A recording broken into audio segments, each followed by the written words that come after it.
right, I have some feedback and notes for today, which is day 5 of the ODSC AI conference. The first one that we had was, let's see, at 8:30, talking about memory. It's interesting. I probably didn't take a lot of interesting notes from that one because conceptually it wasn't covering anything that I hadn't seen. One of the things that I did get an idea that was useful is graphing of memory. And what we want to do is find the contradictions and find the implications and generate logic tests. So the way this was presented, it gave me an idea of thinking about when we're doing inference, how we do it for specific kinds of things. So the idea was looking at an inference engine, and the thing that came to my mind was the different kinds of decision making that companies do based on their corporate culture. And one of the things, for example, when I moved from New York City, working in Midtown Manhattan, to Atlanta, working out of my home office, and going around, the different counties and working there, is that a southern way of doing business is you don't get right down to business.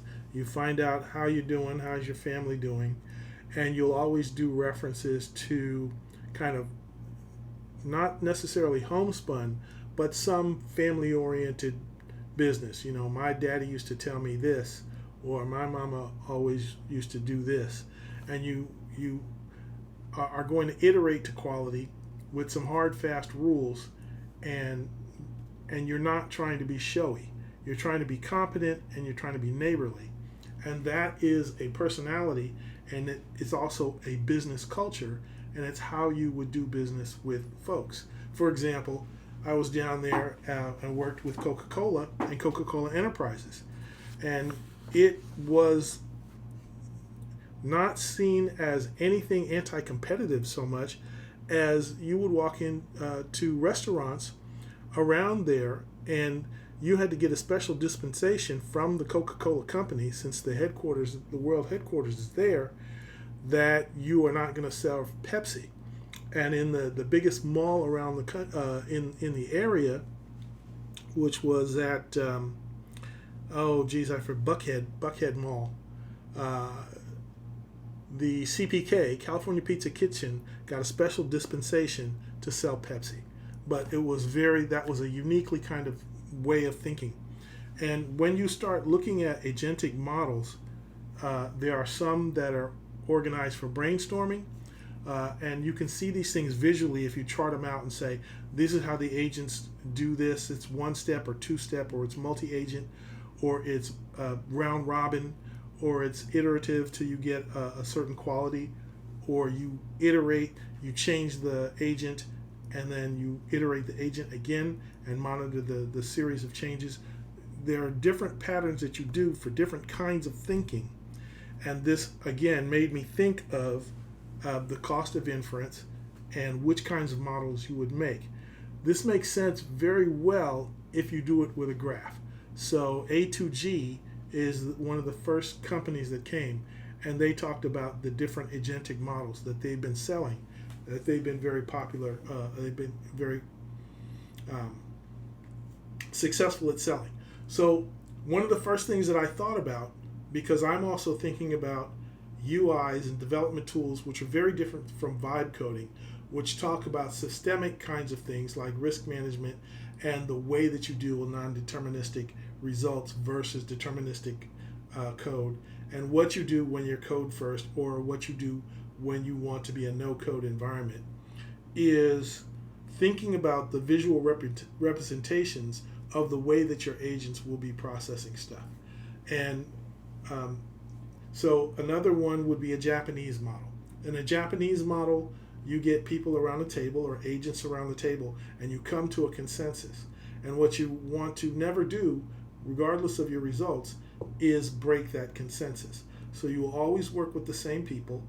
They always have the final word, and you can never go beyond the consensus until they meet again and they come up with another consensus. But that's generally over a very long period of time, which is very different than, let's say, a German way of business decision making, which is it's hierarchical. You find the leader, the vision leader, and everybody follows the vision leader, and you are rewarded in the organizational structure, in the thinking structure of that, by how closely you have the fidelity to the vision of that visionary leader. And that's the way that goes. It's a hierarchical decision-making process in terms of design. The American is actually very agentic in that it is goal-oriented. And you will say, this is the goal that we want to achieve, and agents are expendable. If you're not on with the program and you're not delivering results, we'll find somebody who is. And so that's a very different way of dealing with it, and it's the ends justify the means in that kind of decision making. And agentically, when you're dealing with non-deterministic kinds of things, maybe that's the optimum way, depending on what you want. Again, if you have time to iterate, then that makes sense. And even so, even talking about iteration, there's a level of, number one, noise and corruption of the process that you can allow. In other words, you can restrict the information and the decision making to a small cadre of people, and whether or not everybody else is carried along in that beast is a question of efficiency of the corporation. But some of them have a sense of respect for tradition or a commitment to their employees, so that even if they are what they call in Japan window sitters, they're still along for the ride. And then there's other organizations that just don't have any time for that. And so it's a very tight and strict organization. Wells Fargo, for example, has that reputation of cost cutting no matter what. So again, you have to think of the organizational culture that's going to be building these non-deterministic models, which have to be iterative because you have to reach a certain benchmark. And all these agents are adaptable because they're making decisions on the fly. Sometimes there's a human in the loop. Sometimes you want to squeeze the human out of the loop. Sometimes you absolutely cannot move forward without a human in the loop. So all of these are things that I think can be charted and graphed at a high level. And right now, it's good that we've concentrated on code, and it's good that we've distinguished how these agentic systems work differently from functional programming, for example. And that was the idea. So the first idea was a Southern way of doing business, and then I graduated that out to the national ways of looking at. And then obviously every corporation is going to have their own standard of what their decision-making process is. And so it's more likely that the adoption of AI is going to become more flexible because a lot of people are doing toy models based on, let's say, CRM, CSRs, support centers, call automation, that kind of thing. Some of it will do maybe supply chain. Hard to say what the first applications are going to be. There's been a wonderful service automation example from, I believe it was Denmark, Scandinavian country. Essent, I think, was one of the names of the company, and they did a broad scale implementation. There was another one, a company that sounds like ServiceNow, but it's not. Oh, it's Cognizant. Cognizant in San Francisco had a model of the way that they were doing their business, and it was all custom built. And they iterated their way to quality in a home built framework. Let's see what other kinds of ideas that I've got here. Some of the good business conceptual stuff came from Sami Asafa and Manoj Saxena from U.S. Bank and TrustWise, respectively. And they look at different metrics of costing these systems: the decision cycle time, cost per outcome, work throughput, and the value of continuous operation of 24/7 agents doing something. Again, they had a five-way description of agents. Number one, they can do reflection. Number two, planning. Number three, they can use tools. Number three, they utilize memory, and four, memory, and five, they do agent-to-agent communication. So they have a SWOT diagram, or like a magic quadrant, with business value on the y-axis and autonomy on the x-axis. And since they're both involved in banking, certainly they want to look at risk management. And that makes perfect sense. One of the things that I thought about in terms of autonomy is when we go back to 1987, Black Monday, we know that happened because of high frequency trading and trading program trading that made the whole market lose 11% of value in one day, because there were a lot of program trades that were there when there were fewer brains involved in that. So maybe a few hedge funds were having a significant effect on the things that they were doing with program trading, or maybe a few brokerages were doing trading, hopefully without front running. And then when all of those triggered, there was a huge loss because everybody sold on the same kinds of things that occurred. And we just recently had that occur in the precious metals market, where silver and gold both took huge tumbles, but then they had run up so quickly. So that was a rather interesting scenario that I still have freaked out about, because I can remember when I was throwing money into the market, I wanted silver to be worth $20, and it wasn't, because I wanted to carry silver around and say, okay, this is a $20 bill. Now it's somewhere around $70, and it might have even touched $100. So there's an interesting lesson there. Anyway, what came out of the Black Monday scenario was circuit breakers. And so essentially, you're setting guardrails that are hard limits that you can embed into the context of the operation of your agents. When they're doing agent to agency, you can ring fence agents to say you can't execute anything more until these particular objective conditions are met. And that's something you can code in the thing that controls the agent. So one of the things that I came up with in terms of international security, well, let's look at the corrections made for Black Monday high frequency trading. Number one was implementation of circuit breakers. When volatility in the market, especially the selling market or short market, gets to a certain point, you just freeze trading. You say, hey, look, you're not going to be able to trade for another hour, or we're going to close the markets early today, and then you can resume trading. And that has to be international, otherwise, you get a great deal of arbitrage going on. Central bank liquidity. All right, so you have to have insurance of a third party that's not necessarily engaged in those transactions to back them up in case of circuit breakers happening. Diversification and risk management in portfolios, that's just common sense. Don't put all your eggs in one basket. Avoid over-reliance on predictions. So there's a whole world that opens up there, given Taleb. There are black swan kinds of things. And if you hard code the existence, you hard code out the guardrail of black swans, then you are going to cause a cascade for limits that seemed like common sense, but we didn't know the actual volatility and randomness of what our confidence intervals encompass. So that, and of course investor resilience. Hey, market's going to crash. Hopefully it's not going to crash you. So there's some ideas.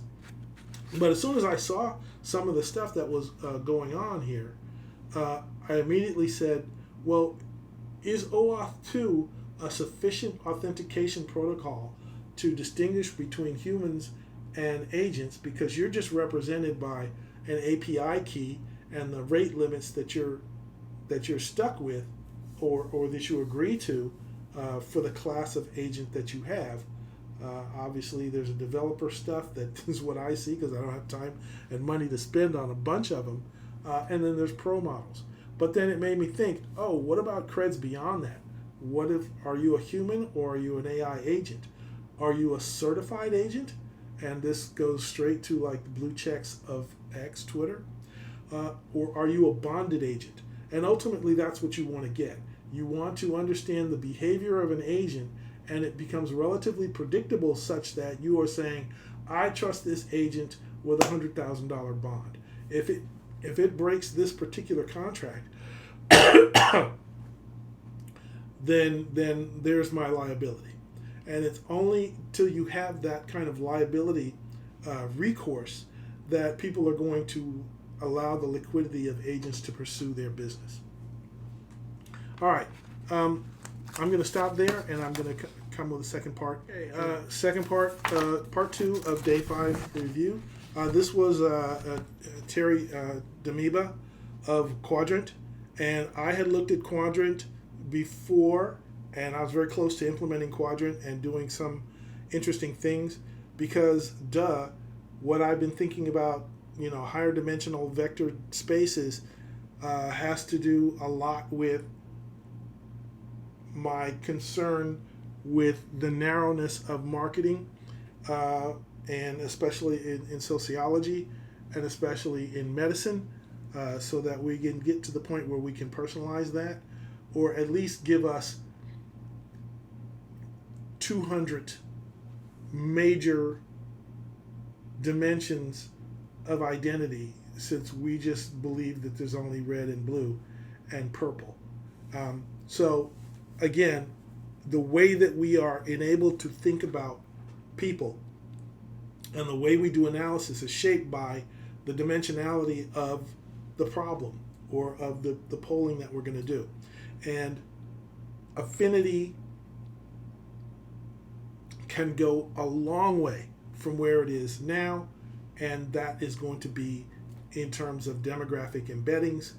And the guy from Quadrant demonstrated that right away, and he explained it very well. So the important thing and the subject of this talk was about memory, and the idea here is in terms of the quality of your context for your prompting or what you're getting your agent to do in a non-deterministic way, the quality of that return and the efficiency of that return depends on a judicious use of memory.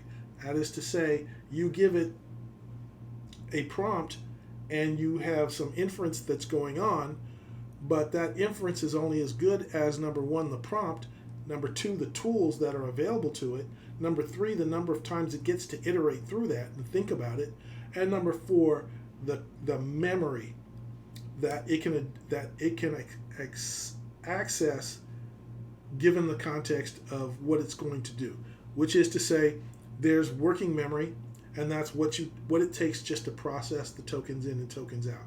Okay. Then there's semantic memory, which is, do I know what tools that I can work with now that this prompt is in front of my face?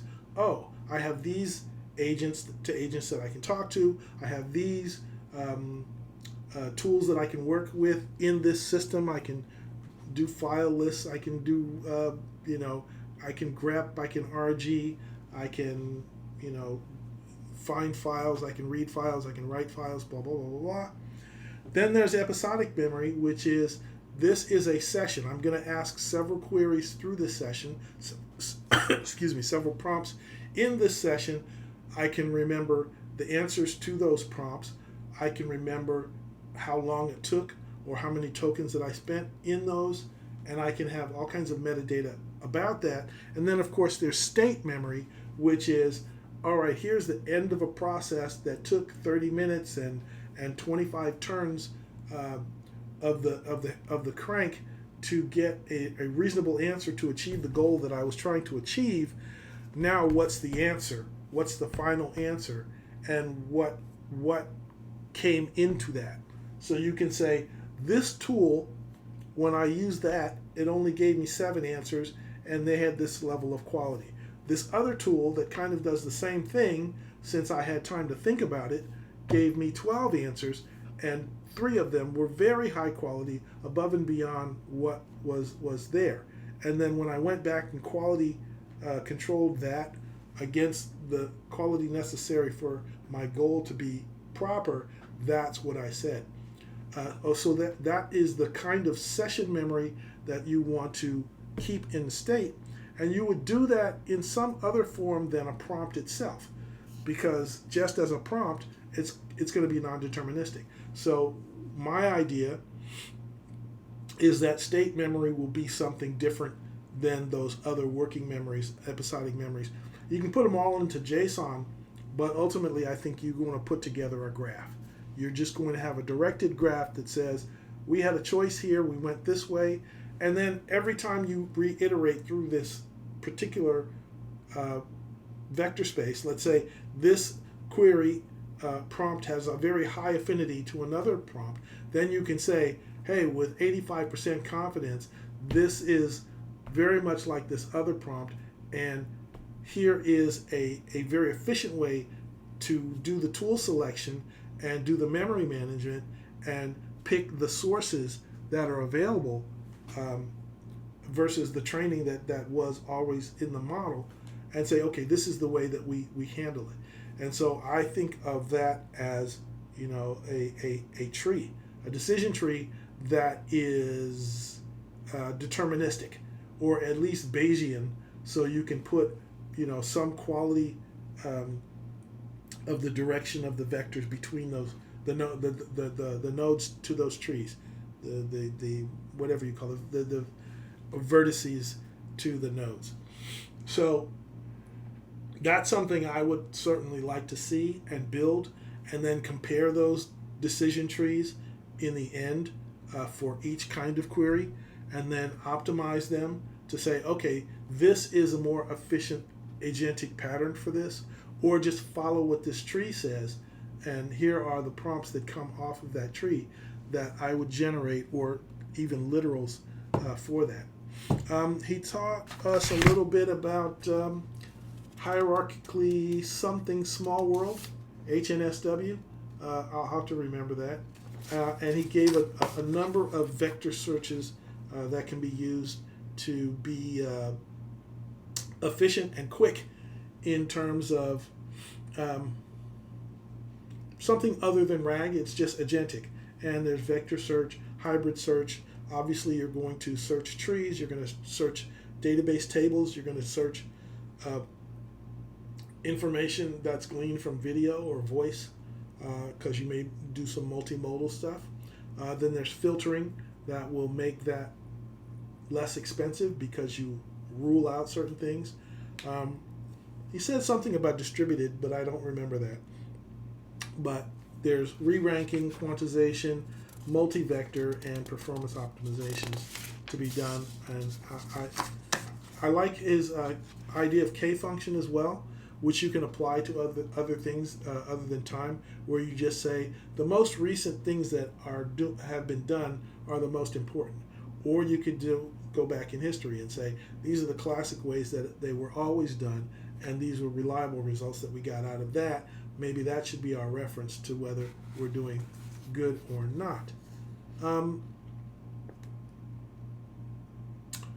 He mentioned 12 Labs being the master of video, and looked at remembering his work with natural NLP for BERT versus Vader for semantics sentiment analysis.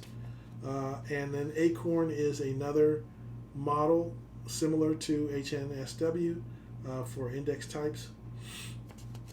The next one was Clara Longo at Comet, and she talked about gave an agent decision, or an agent definition, perceives its environments, makes decisions, takes actions, adapts to feedback loops. All true. She had a product called OPIK, O-P-I-K, which is optimization for LM as a judge. So then you can weight these inference agents to see how well they do. Um, Again, a lot of this was Python stuff, and I don't. As a back-end engineer, I want to use Go, and I think of temporal with Go, and I think of temporal as orchestrating all of these things. So one of the things that I want to do with temporal is I want to build on something else, and this is key. This is something I want to key in on. I believe that one of the first things that people are going to do, since there's a lot of steam under the train of vibe coding, is that people are going to API hooks for agents into Jira, and people are going to use Confluence as a documentation engine, and they're going to string those things together. And I think a good idea is to look at waterfall and Kanban, because again, we want to look at the high level patterns of what pieces of work get done by agents. And the metaphor is so powerful in terms of the way that companies organize projects and organize work within their management organizations, that it's going to be almost irresistible. A class of managers are going to say, oh, here's Kanban with 120 cards. How many of these cards can we put into an agentic framework and have an agent do the check boxes under each one of these cards and have that review and do it that way? So I think it's going to be inevitable that the waterfall and agile and all those high level ways of organizing work are going to drive a lot of the design of agentic systems in the near future. And I want to get on top of that as soon as possible. What I'm wanting to do is keeping my mind open to what temporal can do, because I believe temporal can handle all of those kinds of situations. And it's the ultimate evolution of cron and other things. And I also want to understand how NASA did that when they had the go, no-go for each of those station chiefs who were on a launch, because there had to be very complicated conditional things that had to go or no-go for a system as complicated as a rocket launch to proceed with all the necessary checks. And I think those are going to be the cutting edge kinds of processes that we're going to integrate agentic thinking with, even if it's just a digital twin and we're simulating those kinds of things and finding out different ways that those high level decision structures can be automated or not, or where the man in the middle meets the regulatory and audit functions and requirements, and so you can mitigate risk or at least audit that risk and put the right checkpoints in at the right place, where the decision points where you can put everything on hold or not. And that's part of the problem with automation.